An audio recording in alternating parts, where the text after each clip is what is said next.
Hi, my name is Lisa. I hope you enjoyed the Jingle Bell Hop. So you probably have a mug rug, the Christmas elf mug rug that you picked up from In Between Stitches. And this is our video tutorial to help you learn how to put your paper piecing together for this project. And then you'll have this cute little Christmas elf mug rug. The first thing that you need to do is copy it off on another piece of foundation paper. What I'm using today is by Alex Anderson, and it's the Select Print and Piece. It's for foundation piecing. What the cool thing is about this is you can copy it on your home printing machine, but you don't have to rip it away. It's supposed to dissolve after you wash it. So I haven't had a chance to actually test it in the washing part, but so far it works pretty well. It's also very flexible and actually acts more like fabric than the paper. But paper piecing with the traditional newsprint style paper works great with this as well. So the first thing you're going to do is this little guy at the end. We're not really going to foundation piece him, so you can just cut that piece off, and we're just going to work with the hat. So the first step is you're going to trace the lines from the front to the back. Now it doesn't have to be perfect. Basically the reason why you want to trace the lines onto the back is so that it acts like a guide, so you know which way to position your fabric. So we'll always sew on the front, but we'll position our fabric on the back. So I've already pre-cut a few of my fabric pieces. I tried to cut my pieces about an inch larger than the piece that I'm going to need for my foundation piece. Did you want to switch cameras? You're both rolling. Oh, sorry, didn't know that. So you look for the number 1 on the foundation piecing. Number 1 is part of the background. My background is going to be green, and my hat is going to be red. Now this pattern turned out really cute, making it scrappy as well. With this one, of course, my background was cream, but my hat was all these little scrappy reds, and then I used some chenille for the cuff and the pom-pom. Now you don't have a template on here for the pom-pom. Basically just trace a quarter and you'll have the right size pom-pom for whatever you want to use, whether you want to make a little yo-yo or use some chenille, or you actually even tie a little pom-pom, or whatever you want to do for that part. So after you've traced it, you're going to start with number 1. Number 1 is the back, or the background. So you're just going to select your first fabric, and you're going to lay it right on top. And you want to be sure that every little bit is covered. There's not going to be any portion of number 1 that's going to be showing. And then you just pin it right in place. Now what I like to do is find where number 2 is. I will sometimes make sure I have about 1/4 of an inch overlap right there. Now with number 2, it's part of my hat.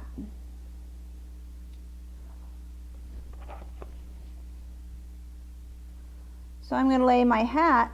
It's going to be right sides together, and as you seam on that line, you fold it up, and you're going to see that it's going to fully cover number 2.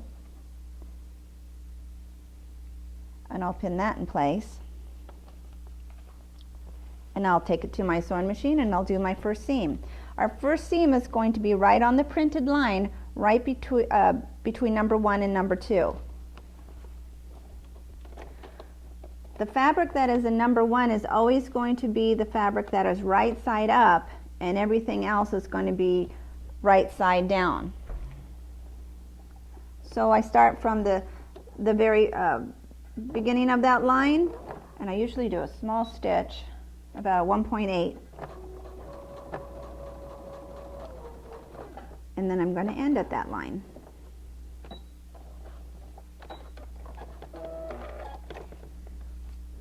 I'm going to take out my pins.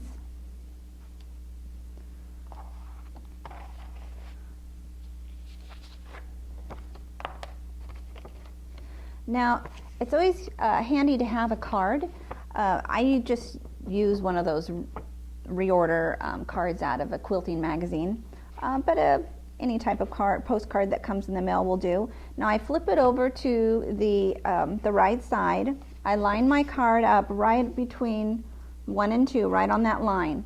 Now I'm going to fold my foundation piece back. The add a 1/4 inch ruler is very handy. I just lay that right on, and you can feel it just touch right against the groove of the paper, and then I just trim away any excess.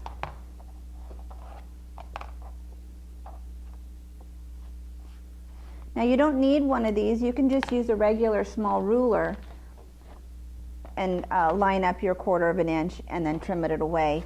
But the add a 1/4 inch ruler makes things very convenient. So now I just flip it over, and I just give myself a little fingernail crease, or you can use the iron. Now this is a big piece of fabric, and I've got to lay on the next piece, which is number 3. Number 3 is also a part of the hat, but it's going to be really difficult to figure out, oh, where does number 3 go? So I'm going to do the exact same thing that I just did, so that I have a nice clean edge to cut on. Use my card. I'm going to lay it right on the line between 2 and 3. Fold it back. Use my 1/4 inch trimmer,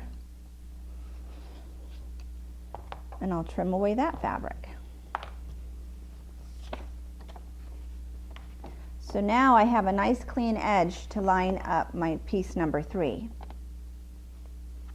And then I always do a check.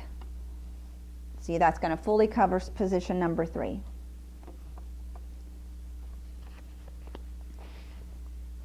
I just pin it to hold it, flip it over, and now we're going to sew on the line between number 2 and 3.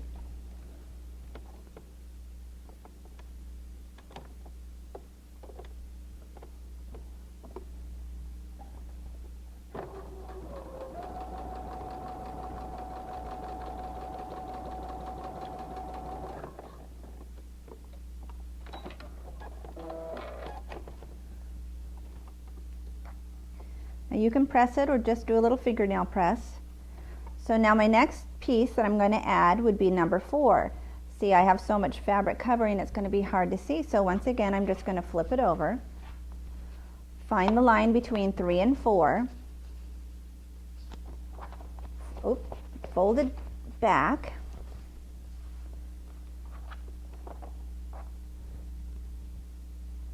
use my add a 1/4 that has that nice little lip, and trim that away.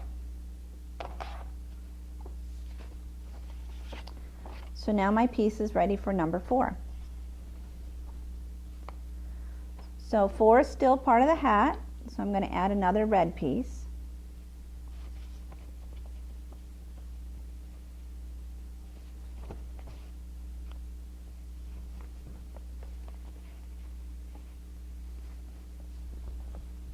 And I'm going to sew on the line between number 3 and number 4.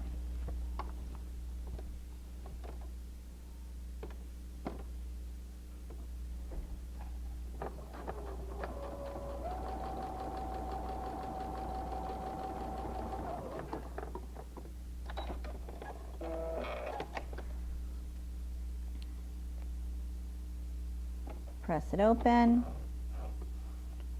Just do a little fingernail crease. Now my next piece is number 5. What helps too is if you look on the front where it's tinted, that indicates what's the house, or I'm sorry, the hat. So that would be an indicator of what color is next. So it's hard to find that line, so what I'm going to do is flip it over again, find the line between 4 and 5, line up my card, fold it over, use my 1/4 inch ruler, trim that extra fabric away, and now I have a nice clean line to add my next piece. I'll line that up, pin it in place, And then I'm going to sew on the line between 4 and 5. Ho, ho, ho, and jingle, jingle bells are ringing all around. Snowflakes fall and lights adorn our very merry tinsel town. Ho, ho, ho, and jingle, jingle, Santa sits us on his knee. Christmas gifts lie patiently beneath our decorated tree. La la la la la la la la lee. Merry Christmas, Happy Hanukkah. It's the time to send a gift to those of us less fortunate.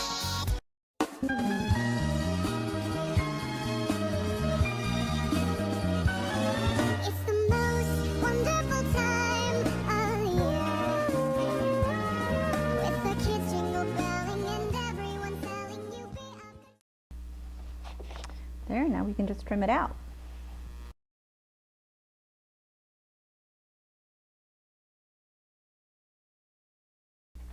There we go, I just added my last piece, and so now I can trim it back to being square. It's good to give this a little press once in a while. So you're going to trim on the outside solid lines, not the dotted line. That's actually where you would sew it into a quilt, or where the binding is going to get stitched on. That just shows where your 1/4 inch seam allowance is.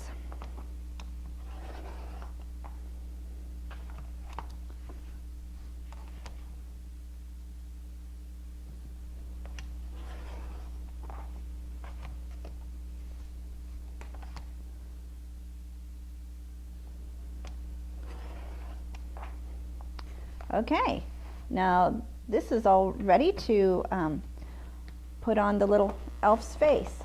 So what you're going to do next is you're going to use some double-sided fusible web product. Light is preferable. So I just got some that was on a roll, and so you can definitely feel one side is the paper and one side is the sticky. So I took the little guy's face and I traced my piece so that I had the shape of his face. Now my product is the kind that I just need to press it in place. Some is sticky enough that you don't need to press it. Just check your instructions of your product. Now you're going to press it or stick it to the wrong side of your fabric. And then with small scissors, just trim it out right on the lines.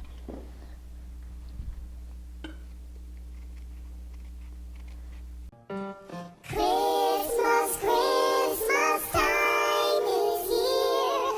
Time for joy and time for cheer. We've been good or we've been bad. Those are not the words. Merry Christmas, hurry fast. What a thing. There, now I've got my fusible web on.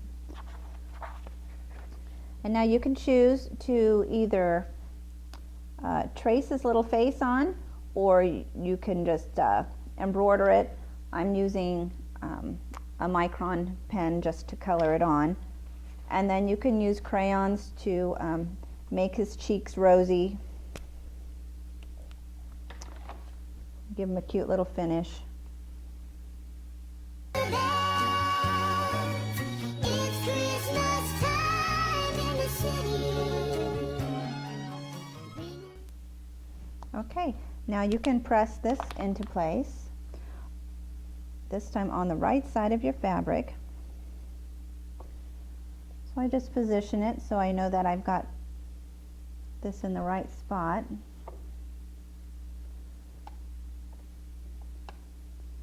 So he's nice and centered. And then with your fusible product, you just press it in place. Okay, I am going to do a little blanket stitch around this edge, so just to hold it down. So I always change my foot for my blanket stitch foot.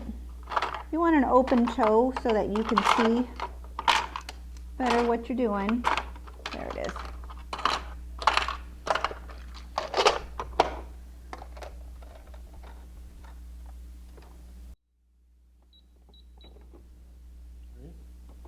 Okay, so you just select a blanket stitch, an open toe, and some matching thread. And just do a blanket stitch to hold the elf's little face in place. Now if you want to add a little rosiness to his cheeks, it's not very hard. You just get some crayons. Just color a little bit of pink onto his little cheeks, and then just use the iron. And I just use a piece of scrap fabric so I don't get crayon on my iron, and just heat set that color in place.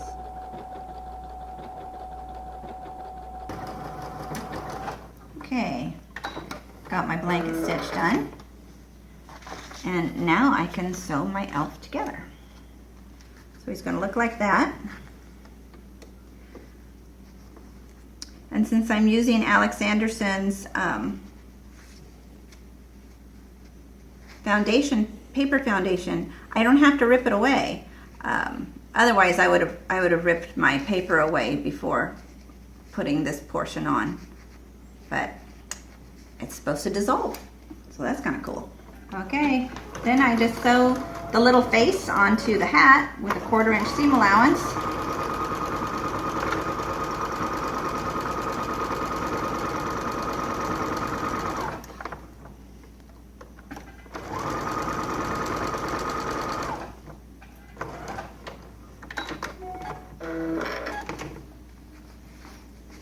And the piecing portion is all done.